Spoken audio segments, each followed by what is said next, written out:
ব্রহ্মাণ্ড তাড়িত শক্তি ধরে জনে জনে, ব্রহ্মাণ্ড তাড়িত শক্তি ধরে জনে জনে।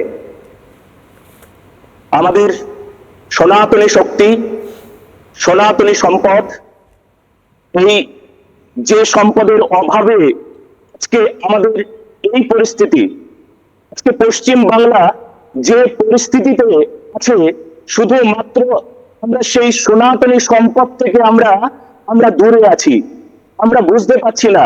আজকে মুর্শিদাবাদের যে চিত্র, যেটা সহ্য করা যায় না, যেখানে বাংলা থেকে তাদেরকে পালিয়ে চলে যেতে হচ্ছে, যেখানে যেখানে মুর্শিদাবাদ থেকে তারা গঙ্গা পার হয়ে নিরাপদ স্থান পাওয়ার জন্য তারা চেষ্টা করছে। আজকে কি পরিস্থিতি পশ্চিমবঙ্গের, এটা কেন, কি কারণে হচ্ছে, এটার কারণ কি? আমরা আমরা সাধু সন্ত, আমরা আমরা যদি চুপ করে থাকি, আমরা যদি প্রতিবাদ না করি, তাহলে তো যা খুশি তাই হয়ে যাবে। আমাদের পশ্চিম বাংলাদেশে রূপান্তরিত হচ্ছে। তারই চিত্রপট, তারই ছবি।